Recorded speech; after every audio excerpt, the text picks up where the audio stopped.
Hello friends, welcome to Defence Matrix. तो आप हमें कई सालों से यहाँ पर फॉलो कर रहे हैं और आप हम पे भरोसा करते हैं कि हम जो भी इन्फॉर्मेशन यहाँ पर प्रोवाइड करा रहे हैं ये हमारी नॉलेज में ऑथेंटिक है। इसलिए यहाँ पर हम खुद की चीज़ों को भी क्रिटिसाइज करने से पहले शुगर कोट नहीं करते हैं, क्योंकि अगर हम प्रॉब्लम्स को ढकेंगे तो उसको कभी रिजॉल्व नहीं कर पाएंगे। अनफॉर्चुनेटली पाकिस्तान की साइड से जो उनके डिफेंस एक्सपर्ट हैं, जिन्होंने खुद ये रिस्पॉन्सिबिलिटी ली है, वो चीज़ों को फेयर नहीं रखते हैं और ये एक तरीके से इनजस्टिस है वहाँ के डिफेंस एंथुजियास्ट के लिए। तो हमारे चैनल पे भी कई पाकिस्तानी व्यूअर्स हैं और हम कोशिश करेंगे कि वहाँ पर जो मिसकंसेप्शन फैलाया जा रहा है उसको यहाँ पर हम सॉर्ट करने की कोशिश करें और एक ऑथेंटिक इन्फॉर्मेशन प्रोवाइड करा सके। तो 27 फरवरी के इंसिडेंट को हुए 4 साल हो गया है, लेकिन उससे जुड़ी जो बातें हैं उसमें अभी तक डिबेट होती रहती है। तो पाकिस्तान की साइड से जो उनके स्ट्रेटेजिक फोरम्स ऑपरेट करते हैं, जो कि ऑथेंटिसिटी और एनालिटिकल थिंकिंग को काफ़ी ज़्यादा लैक करते हैं, ये आपको एक फैक्ट कोट करके तो बोल देंगे पर उसको एक्सप्लेन नहीं कर पाएंगे टेक्निकली कि ऐसा क्यों है। तो ऐसे ही एक फैक्ट कोट किया गया है जिसमें एक पाकिस्तानी एयरफोर्स पायलट का रेफरेंस देते हुए ये कहा गया है कि जो SD-10 मिसाइल है जो कि पाकिस्तान के JF-17 में लगी आती है, ये एक्चुअली ज़्यादा कैपेबल है R-77 मिसाइल से, अस्त्र मार्क 1 से और मीका RF मिसाइल से, जो कि इंडियन एयरफोर्स के साथ सर्विस में है और एक डेटरेंट की तरह काम कर सकती है इन मिसाइल्स के अगेंस्ट में। तो इन लोगों से सवाल तो एक्चुअली ये करना चाहिए कि किस बिहाफ पर ये SD-10 मिसाइल को R-77, अस्त्र मार्क 1 और मीका RF से बेटर बता रहे हैं, पर अनफॉर्चुनेटली किसी ने ये नहीं पूछा कि ये कैसे कोट कर रहे हैं। बाकी किस पायलट ने ऐसा बोला है ये पूछना तो बात की बात है। तो हम यहाँ पर फैक्ट्स पे बात करेंगे, नंबर्स पे बात करेंगे और SD-10 मिसाइल्स की जो कैपेबिलिटीज हैं इनको समझने की कोशिश करेंगे और कंपेयर करेंगे R-77, अस्त्र मार्क 1 और मीका RF मिसाइल से। तो SD-10 मिसाइल जो है ये JF-17 फाइटर की प्राइमरी BVR मिसाइल थी ब्लॉक 3 के अपग्रेड के आने से पहले। तो इस मिसाइल को PL-12 भी कहा जाता है और इसका जो एक्सपोर्ट वर्जन है इसे SD-10 कहा जाता है।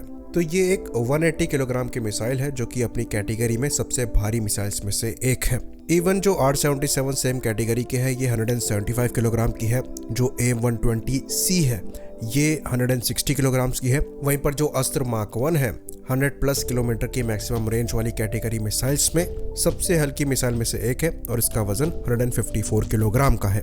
वहीं पर बात करें मीका मिसाइल की तो ये मात्र 112 यानी कि 112 किलोग्राम की है और यहाँ पर आपको रेंज भी कम मिलती है कंपेरेटिवली। तो अब सवाल यहाँ पर ये उठता है कि हम वेट को क्यों डिस्कस कर रहे हैं, क्योंकि वेट से मिसाइल की परफॉर्मेंस में काफ़ी फर्क पड़ता है और क्योंकि रॉकेट मोटर जो है वो पूरे पाथ में ऑन नहीं रहती है, स्टार्टिंग में ही ऑन रहती है, तो इनर्शिया की वजह से जिस मिसाइल का वजन ज़्यादा होगा वो उतना ही कम डिस्टेंस ट्रेवल करेगी।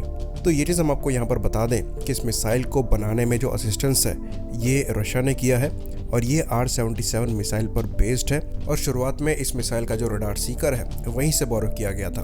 डिज़ाइन की बात करें तो इस मिसाइल का डिज़ाइन जो है रिजेंबल करता है AIM-120 AMRAAM मिसाइल को, जो कि अमेरिकन ओरिजिन की है। तो इस मिसाइल की जो मैक्सिमम रेंज है ये 70 से 100 किलोमीटर की बताई जाती है, लेकिन यहाँ पर हम ये चीज़ आपको बता दें कि ये जो मैक्सिमम रेंज है ये आइडल कंडीशन में है।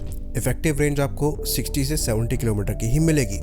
वहीं पर जो इसका एक्सपोर्ट वर्जन है जिसे SD-10 कहते हैं और जो कि पाकिस्तानी एयरफोर्स के साथ सर्विस में है, यहाँ पर रेंज को घटाया गया है और ये 60 से 70 किलोमीटर की ही है।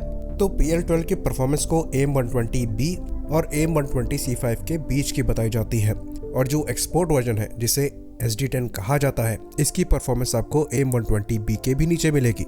इसके कंपैरिजन में जो अस्त्र मार्क 1 मिसाइल है ये मात्र 154 किलोग्राम की मिसाइल है और ये मैक्सिमम 110 किलोमीटर की रेंज देती है। साथ ही इसको टेस्ट जो है ये 100 किलोमीटर के अराउंड पर किया जा चुका है।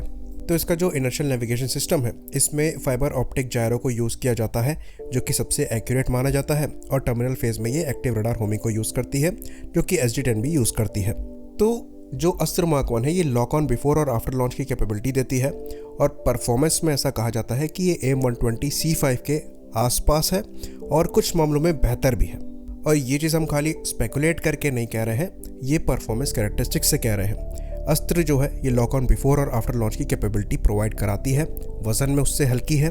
साथ में अब इसका सीकर भी चेंज किया जा रहा है, ऐसा सीकर लगाने की तैयारी यहाँ पर चल रही है।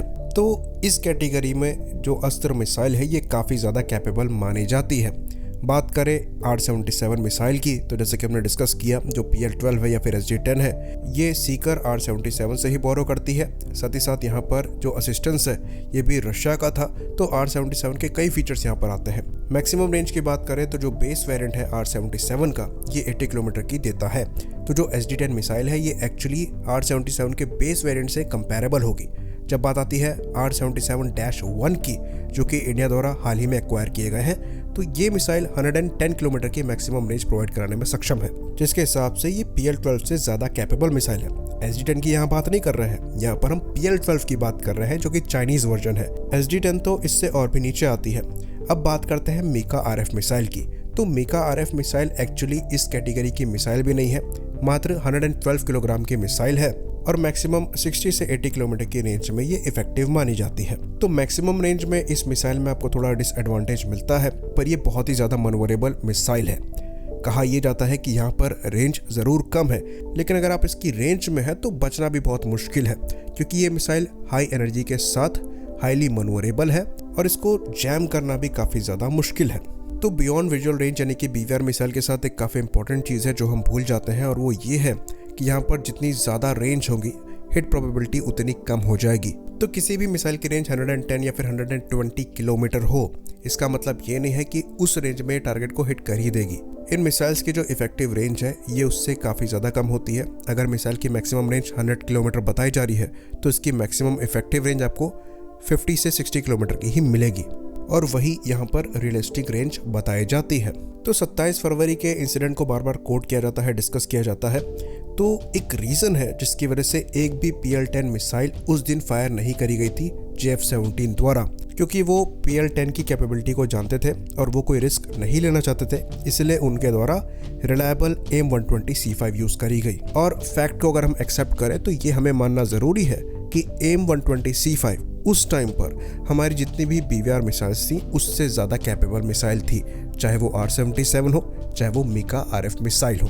अस्त्र मिसाइल उस समय इंडियन एयरफोर्स के साथ एक्टिव सर्विस में नहीं थी, और क्योंकि उस समय हम लैग करते थे, इसलिए हमारे द्वारा चीज़ों को सुधारा भी गया। हमारे द्वारा R-77 के -1 वर्जन को एक्वायर किया गया, जो कि 110 किलोमीटर की मैक्सिमम रेंज के साथ आते हैं। साथ में हमारे द्वारा मीटियोर मिसाइल एक्वायर करी गई और अस्त्र मार्क 1 का भी सर्विस इंडक्शन हुआ। तो अगर हम प्रेजेंट टाइम की बात करें तो हमारी जो BVR कैपेबिलिटी है ये पाकिस्तान के कंपैरिजन में ज़्यादा बेटर है। ऑल्दो PL-15 एक काफ़ी ज़्यादा कैपेबल मिसाइल है, लेकिन उसके कंपैरिजन में रफाल मीटियोर फायर करने की क्षमता रखता है, जो कि PL-15 से बेटर मिसाइल है। बाकी ये भी कहा जाता है कि हमारे एयरक्राफ्ट ज़्यादा कैपेबल थे, इसलिए हमने पहले मिसाइल फायर करी और आपके एयरक्राफ्ट वापस से कोई भी मिसाइल फायर नहीं कर पाए। तो इस पाकिस्तानी तर्क का जवाब ये है कि जो अटैक करने के मोटिव से आया है वो पहले फायर करेगा, और जिस पर फायर होगी वो डिफेंसिव मोड पर जाएगा ही। बाकी मिसाइल फायर करने के बाद अटैक को जारी नहीं रखा गया और तुरंत ही डिसएंगेज कर दिया गया, जिसकी वजह से कई AIM-120C5 के जो लॉन्ग रेंज शॉट लिए गए थे वो वेस्ट हो गई और करोड़ों का नुकसान उस समय पाकिस्तानी एयरफोर्स को हुआ था। बदले में हमारे द्वारा कोई भी BVR मिसाइल फायर इसलिए नहीं करी गई क्योंकि जब डिसएंगेजमेंट हो जाता है तो मिसाइल फायर करना मिसाइल वेस्ट करने के बराबर है। तो हमारे पायलट्स कम से कम इतने समझदार थे कि उन्होंने फालतू में मिसाइल वेस्ट नहीं करी। आई होप यहाँ पर इंफॉर्मेशन क्लियर हो। इसी बात पर इस वीडियो को ख़त्म करेंगे। लाइक करिए, सब्सक्राइब करिए। जय हिंद।